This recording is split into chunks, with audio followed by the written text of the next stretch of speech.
খোকা বলল, সেই ছড়াটা শোনাও না মা আবার, সেই যেটা খুব প্রিয় ছিল তোমার এবং বাবার। মা বলল, তুই তো দেখি জ্ঞানের পটবৃক্ষ রে, কার লেখা কি নাম ছড়াটার বল তো আগে ঠিক করে।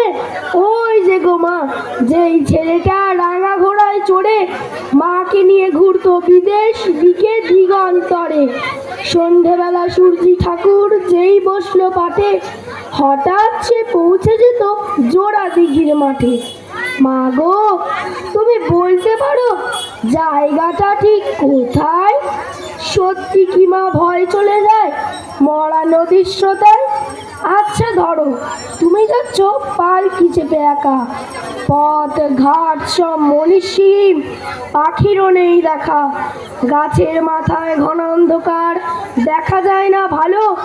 ভাবো, হঠাৎ দিঘির পাড়ে দেখতে পেলে আলো, আর তখনই শুনতে পেলে হাড়ে রেড়ে রেড়ে রেড়ে, এক নিমেষে 10-12টা ডাকাত এলো তেড়ে। ধরো তুমি সিটিয়ে ভয়ে পালকিরি এক কোণে, চুপটি বসে আমার কথা ভাবছো মনে মনে। আমি তখন সেই ছড়াটার বীর পুরুষের মতো, তলোয়ার ঘাড়ে ডাকাত মারছি অবিরত। আমার রণ মূর্তি দেখে তোমার সে কি কষ্ট, রক্ত লেগে স্কুল ড্রেসটাও একেবারে নষ্ট। ব্যাপারটা কি রোমাঞ্চকর, ভাবা যায় না মোটে।